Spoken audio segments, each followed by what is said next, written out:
여러분, 이 새해라는 단어를 들으면 어떠한 마음이 드십니까? 새로운 계획에 대한 설렘도 있지만 한편으로는 또 묵직한 부담감을 느끼기도 합니다. 달력은 2025년에서 2026년으로 바뀌어졌지만 내 삶을 짓누르고 있던 문제들, 건강이나 자녀의 문제나 물질이나 사실 여전히 그대로이죠. 과연 올해는 괜찮을까? 내가 올해는 이 모든 문제들을 잘 감당할 수 있을까 하는 이 막연한 두려움이 우리 마음 한구석에 자리를 잡고 있을지도 모릅니다. 오늘 여러분들과 함께 읽었던 이사야서 40장은요, 바로 이러한 상황 속에 있었던 백성들, 또 절망과 두려움에 빠진 이들에게 주시는 하나님의 놀라운 편지입니다. 본론에 들어가기 전에 우리가 먼저 좀 복습 겸 이사야 전체를 좀 개관을 할 필요가 있을 것 같습니다. 이사야서는 여러분 총 몇 장으로 구성되어 있을까요? 네, 너무 쉬운 문제죠. 66권이죠. 66장이죠. 성경이 구약이 39권과 신약이 27권으로 나뉘듯이 이사야서는 1장에서 39장의 전반부와 40장에서 66장의 후반부로 명확하게 나눠집니다. 그래서 많은 신학자들이 1장에서 39장과 2부인 40장에서 66장 사이에 약 150년에서 200년의 시차가 있다라고 주장을 합니다. 아시다시피 1부는 어떤 내용이었습니까? 심판과 경고가 주된 내용이었고 배경은 남유다가 망하기 직전이었습니다. 그런데 40장부터는 이 배경이 갑자기 바벨론 포로 시대로 넘어가게 됩니다. 그래서 어떤 학자들은 이것은 이사야가 쓴 게 아니라 후대 제자들이 쓴 것이다 그러면서 제2 이사야서를 주장하기도 합니다. 하지만 우리는 이 성경의 영감성을 믿는 사람들이지 않습니까? PPT를 좀 보여주시면 실제로 가장 오래된 성경 사본인 이 쿰란 사본, 이 사해 지역에 발견돼서 사해 사본이라고도 얘기하거든요. 이 쿰란 사본이 발견되었을 때에 이 이사야서는 하나의 두루마리로 온전히 발견되었다고 합니다. 그러니까 39장 끝 다음에 바로 40장이 이어져 있었던 것이지 결코 두 권의 책이 아니었다라는 것이죠. 제가 이것을 왜 이야기를 하냐면 하나님께서는 이 이사야 선지자에게 지금 당장의 일뿐만이 아니라 200년 뒤의 회복까지도 통으로 보여주셨다는 것을 이야기한다는 거예요. 왜요? 하나님께서는 이 시간을 관통하시는 분이지 않습니까? 바로 앞장이 무슨 내용이었습니까?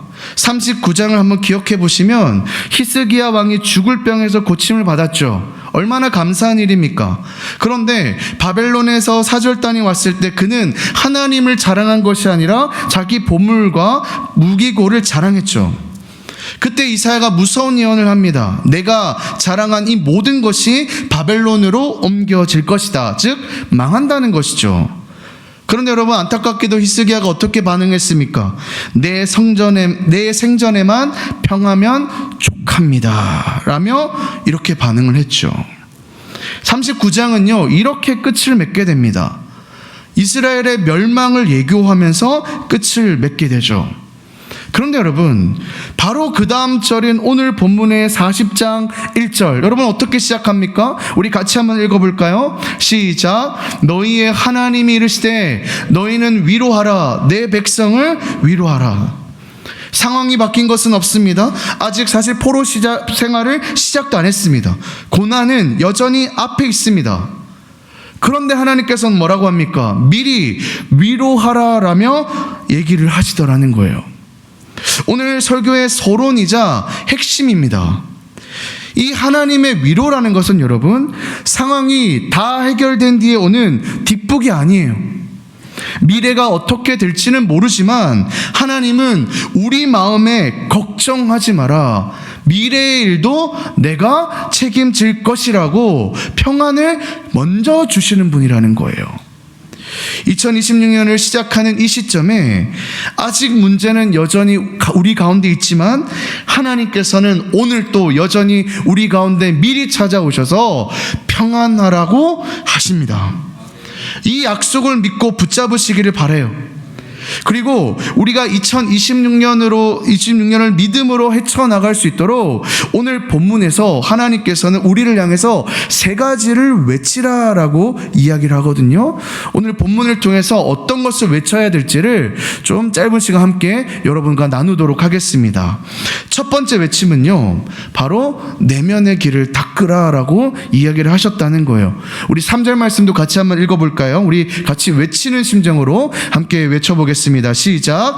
외치는 자여 소리여 이르되 너희는 광야에서 여호와의 길을 예비하라. 사막에서 우리 하나님의 대로를 평탄하게 하라. 아멘. 하나님께서 우리를 위로하려고 찾아오실 때에 우리가 해야 될 한 가지 조건이 있습니다. 이 왕이 여러분 행차할 때 도로가 미리 정비되고 평탄해하지 않습니까? 만군의 여호와 하나님께서 내 삶 가운데로 임재하시기 위해서는 먼저 내 마음속에 하나님을 맞이해야 할 영적인 이 고속도로가 활짝 열려 있어야 된다는 거예요. 그렇다면 여러분, 이 길을 예비한다는 것, 마음의 길을 닦는다는 것이 구체적으로 무엇을 의미할까요? 여러분, 이것은 단순히 외적인 준비나 어떤 형식적인 종교 행위를 말하는 것이 아니에요. 우리 이 내면의 깊은 곳에서 일어나야 될 정말로 근본적인 변화를 이야기합니다. 여러분, 이게 뭘까요? 바로 회개라는 거예요. 여러분, 이 회개가 무엇입니까? 진정한 회개가 무엇입니까? 그냥 후회하면서 가만히 있는 것이 결코 아니죠. 하나님을 향해 마음을 돌이키고 우리 영혼 가운데 하나님께서 거하실 거룩한 공간을 마련하는 것이라는 거예요. 즉, 이것은요, 우리의 결단이고요, 또 우리의 순종의 문제라고 얘기하는 거예요. 그래서 여러분 4절을 보시면요, 우리가 그 왕의 대로를 준비하기 위해서 구체적인 영적인 작업을 해야 되는데 그 길을 뭐라고 얘기하냐면 4절 제가 한번 읽어보겠습니다. 골짜기마다 도두어지며 산마다 언덕마다 낮아지며 고르지 아니한 곳이 평탄하게 되며 험한 곳이 평지가 될 것이요. 지금 세 가지를 얘기하고 있는데요, 첫 번째는 뭐냐면 산과 언덕이 낮아져야 한다고 이야기하고 있어요. 이게 무슨 의미냐면, 우리가 단순히 내 성격, 내 고집이 세다 이런 얘기 하시는 분들 계시지 않습니까? 이런 정도의 문제를 얘기하는 것이 아니라 지금 주권의 문제를 이야기하고 있어요. 여러분, 이 산이라는 것은 높아지려고 하는 속성이 있습니다.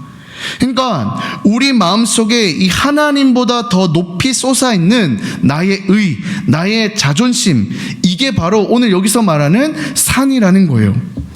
하나님, 다른 건 몰라도 이것만큼은 내가 해야겠습니다.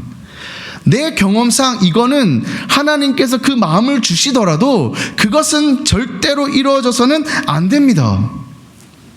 여러분, 이것은요, 하나님 앞에서는 우상숭배고요, 교만입니다. 은혜는 물처럼 높은 곳에서 낮은 곳으로 흐르죠. 내 자아가 산처럼 여러분 높으면요, 하나님의 은혜가 머물 곳이 없습니다. 내가 주인이 되었던 그 높은 자리, 내 판단이 하나님 말씀보다 앞섰던 그 교만한 산을 깎아내려야 바로 주님께서 오신다고 이야기를 하는 것이죠. 두 번째는요, 골짜기가 도두어져야 된다는 거는 이 골짜기가 푹 파여져 있지 않습니까? 그 자리를 메워야 된다라고 이야기하고 있습니다. 여러분, 이것은요, 우리의 불신앙과 좌절의 늪에 빠진 우리 마음의 문제를 이야기하는 거예요. 아까도 얘기했지만 이 골짜기는 빛이 들지 않는 깊은 어둠을 얘기합니다. 어떤 분들은요, 겉으로는 겸손해 보이지만 속으로는 깊은 패배감에 빠져 있습니다. 나는 안 돼. 우리 가정은 이제 끝났어. 이번 생은 틀렸어. 근데 여러분, 이거는요, 하나님 앞에서 겸손이 결코 아니에요. 오히려 하나님을 무능한 분으로 만드는 우리의 불신앙이에요. 하나님께서는 우리의 이 텅 빈 마음, 텅 빈 골짜기를 메우러 오신 분이지 않습니까? 여러분의 상처와 열등감과 피해의식이라는 그 깊은 웅덩이를 하나님의 약속으로 채우시길 바랍니다. 나는 부족하지만 하나님은 나를 존귀하게 여기신다. 그 믿음으로 우리의 무너진 자존감을 회복하는 것, 그것이 바로 이 골짜기를 메우는 것이에요. 마지막으로 세 번째는요, 고르지 아니하는 곳이 평탄하게 되어야 한다라고 이야기해요. 이것은요, 하나님 앞에서 숨김없이 온전한 모습으로 서는 우리의 마음을 이야기합니다. 우리는 늘 이 교회에서의 모습과 또 직장과 가정의 모습이 다르고 또 겉으로 하는 말과 속마음이 다를 때가 참 많습니다. 겉으로는 아멘이라고 웃지만 속으로는 냉소하고 미워하는 그 삐뚤어진 마음, 이 마음을, 이 꼬인 마음을 뭐라고 해요? 펴야 된다라고 이야기하는 거예요. 사랑하는 여러분, 하나님은요, 정직한 영에게 임하십니다. 핑계대지 말고 숨기지 않는 있는 모습 그대로의 그 모습을 하나님께서는 기뻐 받으신다는 거예요. 그것이 바로 우리의 이 굽어진 길을 평탄하게 하는 것입니다. 사랑하는 여러분, 높은 것은요, 깎여져야 되고요. 깊은 것은 메워져야 되고요. 굽은 것은 피셔야 합니다. 그 정결한 마음의 대로를 통해 2026년 여호와의 영광이 여러분들 심령 가운데 거침없이 부어지기를 주님의 이름으로 간절히 소망합니다. 두 번째는요, 뭐라고 얘기하냐면 바로 영원한 말씀을 붙들라라고 외칩니다. 이 두 번째 외침은 우리가 무엇을 의지하며 살아야 될지 우리 삶의 기초를 지금 나누어 주는데요, 6절에서 무엇이라 외치리까 묻자 주님이 이렇게 대답하는데 제가 세 번역을 가져왔거든요. 6절, 7절, 8절을 제가 한번 읽어보겠습니다. 한 소리가 외친다. 너는 외쳐라. 그래서 내가 무엇이라고 외쳐야 합니까? 라고 물었다. 모든 육체는 풀이요 그의 모든 아름다움은 들의 꽃과 같을 뿐이다. 주님께서 그 위에 입김을 부시면 풀은 마르고 꽃은 시든다. 그렇다. 이 백성은 풀에 지나지 않는다. 풀은 마르고 꽃은 시드나 우리 하나님의 말씀은 영원히 서 있다. 아멘. 이스라엘 백성들이 이 바벨론 포로로 끌려갔을 때 이 바벨론의 제국은 영원할 것처럼 보였을 겁니다. 높은 성벽과 화려한 문명과 강력한 군대가 결코 무너지지 않을 거대한 거목과도 같았을 겁니다. 반면에 이스라엘은 어떻습니까? 그저 말라 비틀어진 풀처럼 보였을 거예요. 그런데 하나님께서는 오늘 뭐라고 얘기하십니까? 아니다. 저 바벨론이 대단해 보이느냐? 실상은 풀이다. 너희가 부러워하는 세상의 부귀영화 그저 들의 꽃일 뿐이야. 여러분, 풀과 꽃의 특징이 무엇입니까? 7절 한번 다시 보실까요? 주님께서 그 위에 입김을 부르시면 풀은 마르고 꽃은 시든다. 그렇다. 이 백성은 풀에 지나지 않는다. 무슨 말이에요? 하나님께서 그 위에 입김을 부시면 바로 시들어져 버린다는 거죠. 뜨거운 바람이 한번 불면 아침에 피웠던 꽃도 저녁에는 지푸라기가 된다라고 이야기하는 거예요. 사랑하는 여러분, 우리가 2026년에 두려워하는 이 경제적인 위기와 질병과 사람들의 평판, 이 모든 것은요, 영원하지 않습니다. 그것은요, 풀입니다. 풀을 붙잡으면요, 깊이 넘어질 뿐이에요. 그러나 오늘 우리에게 하나님께서 뭐라고 하십니까? 영원한 것이 딱 한 가지 있는데 그 영원한 것이 여러분 무엇입니까? 하나님의 말씀이라는 거예요. 세상 제국은 다 무너졌지만 이사야 선지자가 선포했던 이 말씀은 2700년이 지난 오늘까지도 살아서 우리를 위로하고 있지 않습니까? 사랑하는 여러분, 2026년 한 해 동안 이 시들어져 가는 시들 것에 목숨 걸며 살지 않으셨으면 좋겠습니다. 변하지 않는 약속, 영원한 하나님의 말씀을 붙잡는 지혜로운 성도가 되시기를 간절히 소망합니다. 지금 여러분들의 삶에서 풀처럼 쉽게 시들어버릴 것에 마음을 쓰고 있는 부분이 있습니까? 영원한 하나님 말씀 외에 내가 붙잡고 있는 것은 없나요? 매일 성경 한 장 읽기, 작은 암송 구절 한 구절이라도 내 마음판에 새기는 것, 이것이 바로 여러분들을 흔들리지 않게 할 견고한 기초라는 사실을 꼭 기억하시며 올 한 해도 하나님의 말씀을 붙잡고 승리하는 저와 여러분 되시기를 주님의 이름으로 간절히 소망합니다. 마지막으로는요, 오늘의 결론인 것 같아요. 뭐라고 하냐면 오늘 제목이기도 한데요, 너희의 하나님을 보라라고 이야기하십니다. 9절을 보실까요? 우리 9절도 같이 한번 읽어보겠습니다. 9절입니다. 시작. 아름다운 소식을 시온에 전하는 자여, 너는 높은 산에 오르라. 아름다운 소식을 예루살렘에 전하는 자여, 너는 힘써 소리를 높이라. 두려워하지 말고 소리를 높여 유다의 성읍들에게 이르기를 너희의 하나님을 보라 하라. 아멘. 너희의 하나님을 보라. 여러분, 이것이 답이에요.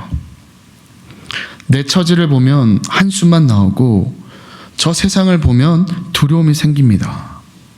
그런데 여러분, 하나님을 보면 힘이 생깁니다. 여러분 다 경험해 보셨지 않습니까? 그렇다면 우리가 바라봐야 될 하나님이 어떤 분인가? 오늘 이사야서는요, 굉장히 친절하게 하나님에 대해서 이렇게 두 가지로 소개를 하는데요. 첫 번째로 하나님은 어떤 하나님이냐면 바로 강한 자로 임하는 하나님이라고 소개하고 있어요. 10절 말씀 보실까요? 보라, 주 여호와께서 장차 강한 자로 임하실 것이요 친히 그의 팔로 다스릴 것이라. 보라, 상급이 그에게 있고 보응이 그의 앞에 있으며. 첫 번째로 지금 소개하는 하나님은요, 그저 힘없는 하나님을 얘기하지 않아요. 뭐라고 소개하냐면 전사의 이미지를 소개하고 있어요. 전사로 소개하고 있습니다. 바벨론보다 강하시고, 내 질병보다 강하시고, 내 가난보다 강하신 분이라는 거. 그분이 장차 강한 팔로 임하셔서 우리를 억압하는 모든 사슬을 끊어내실 거라는 거예요. 그리고 뭐라고 합니까? 10절 마지막에 상급이 그에게 있고 보응이 그 앞에 있다라고 했죠. 하나님을 믿는 자들에게는, 하나님을 어떻게든 붙잡고 사는 자들에게는 상급이 있지만 그렇지 않은 자들, 오히려 하나님께서 버젓이 계심에도 불구하고 대적하고 오늘 앞에서 보았던 것처럼 여전히 나의 나됨을 붙잡고 세상의 우상들을 붙잡고 사는 자들에게는 결국 뭐예요? 보응, 즉 심판이 있을 것이라고 이야기하고 있다는 거예요. 그러니까 여러분, 하나님께서 지금 해도 되고 하지 마라 이런 얘기가 아니에요. 아주 강력한 어조로 나의 이 힘 있는 이 세상을 다스리고 이 세상의 주권자 된 나 하나님만을 바라보라고 강하게 지금 선포하고 있다는 거죠. 그리고 두 번째로는요, 참 하나님이 재밌는 하나님인데, 첫 번째로 강한 하나님을 소개했지 않습니까? 두 번째는요, 목자처럼 돌보시는 사랑의 하나님을 또 소개하고 있다는 거예요. 우리 마지막인데요, 11절, 우리 이번 11절은 같이 한번 읽어볼까요? 시작. 그는 목자같이 양떼를 먹이시며 어린 양을 그 팔로 모아 품에 안으시며 젖먹이는 암컷들을 온순히 인도하시리로다. 아멘. 올 한해 이 사랑의 하나님, 목자 되신 하나님을 모두 다 경험하시는 저와 여러분 되시기를 소망합니다. 아멘. 10절의 그 강한 팔이요, 11절은 뭐예요? 어린 양을 안아주는 따뜻한 팔을 소개하고 있어요. 여러분들이 지쳐서 걸을 수 없을 때, 세상에서 상처받고 쓰러져 있을 때 하나님께서는 억지로 끌고 가면서 일어나야 될 다그치는 분이 아니에요. 오늘 말씀에 속했던 것처럼 젖먹이는 어린 양을 배려하듯이 우리의 속도에 맞춰주시고 연약한 우리를 품에 안고 가시는 세심한 사랑의 하나님이라는 거죠. 사랑 여러분, 우리 하나님은 때로는 강한 용사처럼 우리 앞에서 싸워주시고 때로는 따뜻한 목자처럼 우리를 품어주시는 분입니다. 우리가 아멘 하셨죠? 그럼 올 한 해는요, 더욱더 치열하게 어떻게 해야 될까요? 하나님 붙잡으셔야 됩니다. 2025년에도 우리를 은혜 가운데 지켜주셨지만 2026년엔 더 큰 은혜로 우리를 지켜주실 거예요. 하나님은 그런 분이시거든요. 그럼 우리는 어떻게 해야 될까요? 2025년에 우리의 잘못된 것들, 하나님 앞에 대적했던 모습들을 오늘 이 자리에서 회개함으로 주님 앞에 다시 서는 겁니다. 그리고 여전히 또 강야의 문제는 또 우리에게 닥쳐오겠지만 그 순간에 어떻게 해요? 또 작년과 같이 또 세상처럼 아등바등 하는 게 아니라 이번에는 어떻게 해요? 조금 더 하나님을 붙잡는 거예요. 조금 더 교회 와서 예배 드리시고 예배자가 되시고 또 기도실에 가서 하나님을 더 간절히 외치시고 말씀을 통해서 오늘 나에게 임하실 그 하나님이 어떤 하나님인가를 확인하고 그 하나님을 믿음으로 고백하고 선포하는 겁니다. 그럼 어떻게 해요? 하나님께서 올해 우리를 통해 허락하신 그 은혜가 여러분 인생 가운데 또 2026년 가운데 가득하게 부어질 거라는 거예요. 말씀을 정리하겠습니다. 오늘 이사야 선지자는 이 바벨론이라는 거대한 문제 앞에 떨고 있는 이 백성들에게 너희의 하나님을 보라고 외칩니다. 우리의 눈은 자꾸 현실에 엉킨 문제들을 봅니다. 하지만 하나님은요, 완성된 미래를 보고 가시는 거예요. 이 나치 수용소에서 가족을 잃고 끔찍한 고난을 겪었지만 이 평생 하나님의 위로를 전했던 이 코리 텐붐이라는 여사님의 유명한 예화가 있습니다. 그 여사님께서요, 우리 인생을 이 자수, 여러분 자수 아시나요? 이렇게 실로 이렇게 하는 거 기억하실 겁니다. 이 자수의 비유를 하는데요. 우리가 인생을 이 아랫면에다 올려다 보면 이 자수, 여러분 자수가 앞에는 깨끗하지만 뒤에 보면은 완전 엉망진창이지 않습니까? 뭐 검은 실이며 붉은 실이며 이리저리 엉켜 있고 매듭은 투박하고 색깔은 완전히 뒤죽박죽이죠. 도무지 무슨 그림인지를 알 수가 없습니다. 그러니까 이게 우리 인생이라는 거예요. 마치 우리가 겪는 고난이나 실패나 이해할 수 없는 이 아픔들 같이 말이죠. 2026년을 시작하면서 우리는 하나님께 따져 묻고 싶을 수도 있어요. 하나님, 내 인생이 왜 이렇게 엉켜 있습니까? 왜 이렇게 복잡하고 지저분합니까? 근데 이 여사님이 뭐라고 하냐면 하나님께서는 뒷면을 보는 게 아니라 앞면을 보고 계시다는 거예요. 그 어지러운 실들, 어두운 색깔의 실들조차 사용하셔서 가장 아름다운 왕관에 술을 놓고 계시다는 거예요. 그러니까 여러분 기억하십시오. 그저 우리는 그 앞면을 위해서 뒷면을 좀 달려가는 거예요. 하나님은 실수가 없으시고요, 우리의 모든 아픔과 고통까지도 협력하여 선을 이루시는 분입니다. 지금은 당장 이해할 수 없을지라도 주님께서는 반드시 그분의 선한 계획을 우리의 삶 가운데 이루어 가실 겁니다. 이 여사님께서 이렇게 얘기했어요.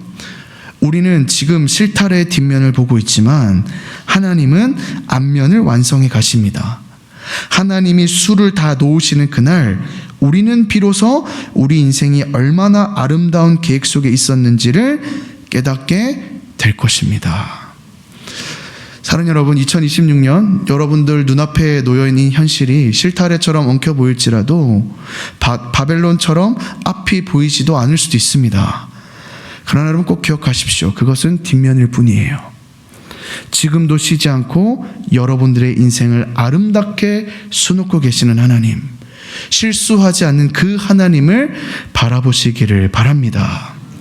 이 약속을 믿고 엉킨 실타래 같은 현실 속에서도 눈을 들어 완성자이신 주님을 바라보며 2026년이라는 광야의 길을 담대하게 걸어가는 우리 종암제일교회 모든 성도님들 되시기를 주님의 이름으로 간절히 소망합니다.